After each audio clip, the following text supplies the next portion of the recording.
Hi there, Pisces. Welcome to your mid-March, I almost said April 2025 General Tarot Update. It's Raina here on my second channel, Readings by Raina. So welcome. I'm breaking in my new deck, which is called, I think it's called Flower Power. Um, something like that. Flower Child Tarot. And it's pretty faithful to Rider Waite, but it's got these bright backings, and then you'll see with the designs that it has a very colorful, like hippie-ish kind of thing. So if you can see right there what I mean, kind of like how the 60s artwork, which is pretty cool. Very groovy, very groovy.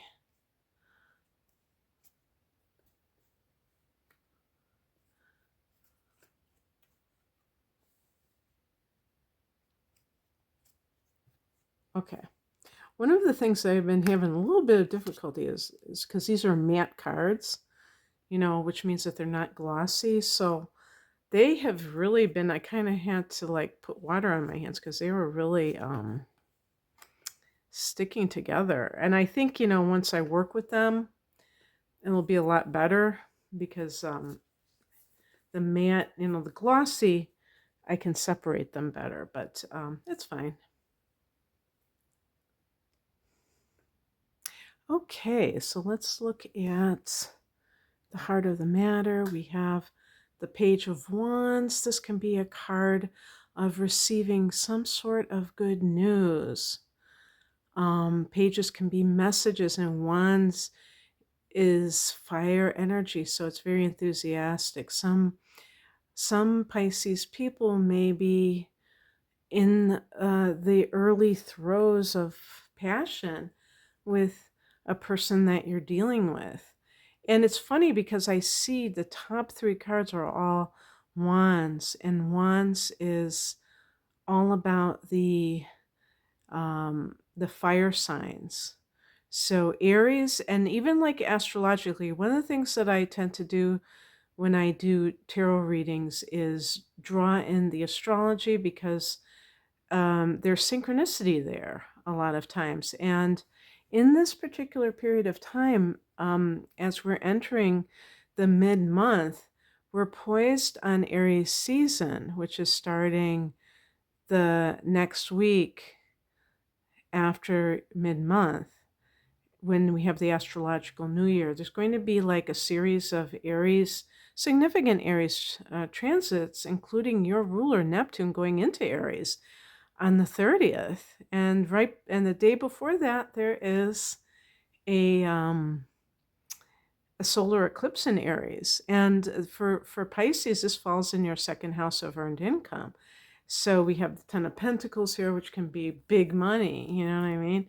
So anyway, you may hear something that is very pleasing to you. Maybe you're dealing with fire signs more than normal. A particular one perhaps, but anyway, the three fire signs are Aries, Leo, and Sagittarius. In the past position, we have the Knight of Wands, and this can be a card of the person who is kind of being more adventurous, or this might be somebody you're dealing with. This card is specifically connected to Sagittarius, but I connect it to Aries because that warrior energy to me is really reminiscent of Aries. And so there can be some person that is very appealing to you. Pages can be the initial stages of something, but with wands, the only thing I would say is that the person has to be careful that it doesn't burn out, because it could be very passionate, it could be very lusty and very intensely physical, but whether or not it stands the test of time is a different story, because Sometimes those types of like very quick to begin, like ignite very quickly, they can be doused out just as quickly. So Ten of Pentacles is really about the long haul. Oh, two cards here. See, yeah, things are stuck here. And I did shuffle these to some extent, but they were not all together, but some of the cards are showing up in order. And that's fine because I really believe that things are happening as they should. And we have both of these cards which have this is the higher message.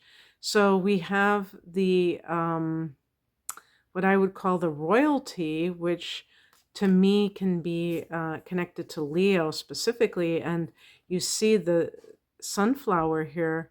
That really is, Leo is ruled by the sun, but this is supposed to be Sagittarius, actually. I don't know about the king, if it's connected to a specific fire sign, but the point is that this is the embodiment of the two versions. I mean, the King of Wands is the divine masculine. The Queen of Wands, I would say, is the balanced version of the feminine energy that is both um, receptive, because the Queen represents the water element, as well as assertive with the masculine. And so what I feel about this, since you're a Pisces person, is that perhaps you are becoming more of that type of thing where you have the ability, because I said the Queen is water energy, where you have the ability to yield, and at the same time you're not like a victim, you're not like a doormat, because Pisces has sometimes has these challenges where you are self-sacrificial, and it can be a beautiful thing, but when it's taken too far, it can actually be harmful to yourself. So if you are, for instance, if you are in a relationship, um, maybe you're not just completely giving in to someone, you're maintaining your individuality, your uh, internal power, because wands is very individualistic. It's not, because it's fire energy. So it's very much about being independent, and rather than being codependent, I would say. And it's funny because the card that crosses you is actually a water sign, the Two of Cups. And this, oh, it's funny that they have this. I'm sure this is some kind of so-called mythical creature that has wings in the face of a lion. So is that called Cerebus or something? I don't know, but I know there's some kind of a creature like that. But it's funny because I was talking about this Leo-like type of influence. So the Two of Cups is a card of reunion or a card of commitment in some cases. And this is in the challenge position. So what it says to me is that you might be, I think with the Knight of Wands, this is true if this has anything to do with yourself, Pisces, that you are more interested in being uh, true to yourself and independent than normally. And you have to, maybe the only thing that you have to watch out for is somebody else who may be trying to pressure you into a commitment. Um, and you're feeling very free. In some cases, this can be because you have come out of another relationship and you're like, nope, nope, nope, not that again. You know what I mean? And some Sun Pisces individuals, you have Mars and Aries. And so you have that side to yourself that is very independent, and that is not, and even if you sometimes kind of like fall prey to those kinds of Pisces, the shadow side of Pisces, and you become too too dependent on someone, it's almost like temporary insanity, and then you snap out of it, you know?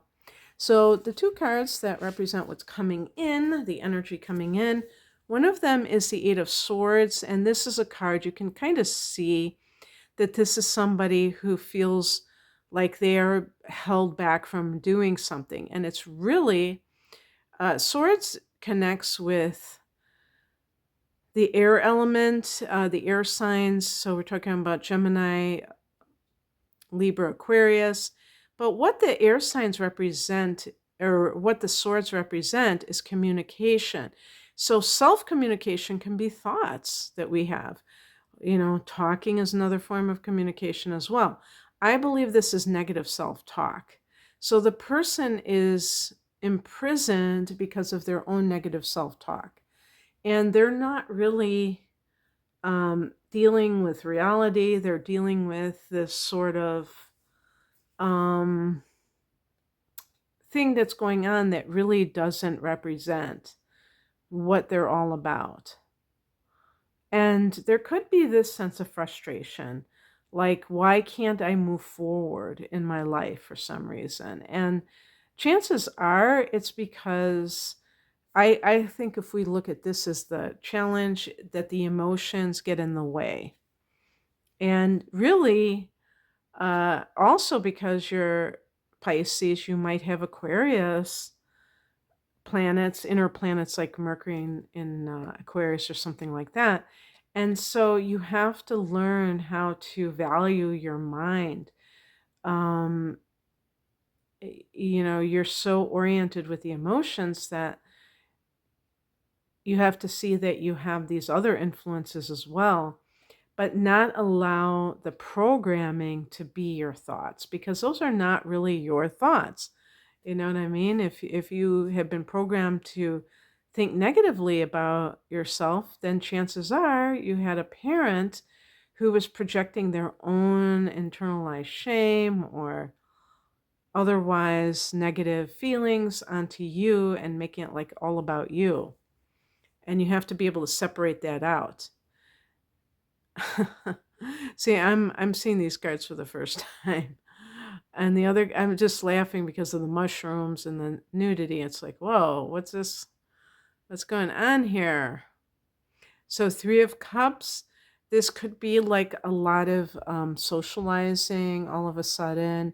And it might be that it's very helpful for you to break out of a self-imposed mental prison, because you can have that support from those around you, like friends, for instance. It's a very social card to kind of like reflect back on you and say, whoa, you know, that is not you. That's something that you think is true for you, and it's really not. And the outcome is the Ten of Pentacles. So this is a card that is very connected to big money. This can be family money. This is the ultimate inheritance card. Let me put it that way. And in terms of love, if you've met somebody, this could bode well for like generational love. But it might be that you're scared. I mean, with the Eight of Swords, you might be second guessing yourself. And that's showing up here too, where you can't really get close to someone enough to even possibly commit to them, because it's too threatening to you, especially if you've had negative experiences in the past. So not sure if this, it sounds to me like things may be moving very quickly with all that fire on the top row. So if so, don't beat yourself up about it. You know, Eight of Swords could be that. And really, the Three of Cups to me is an important thing about like gaining your bearings with your social network so that you're not like moving too fast with someone, especially if they're asking you to commit and you've only known each other a few months. You know, you might want to go, I wonder if this is a red flag, because why are they trying to move so quickly? So keep that in mind, because But the Ten of Pentacles, if this is related to love, this could be very good for that. It might be that you're hearing news about some money that is owed to you, and that this is saying that yes, it will be coming through. Certainly with the Aries energy, that's in your house of finance. So it is featured that way, Pisces. So anyway, I hope that you enjoyed this. If you would like a private reading, be it astrology, tarot, or both, I have package deals where you save money by ordering a combination of readings at one time. I have all kinds of readings, be it transits, chart interpretation, love, career. You can find out more information at the link below. Thanks for watching. Bye.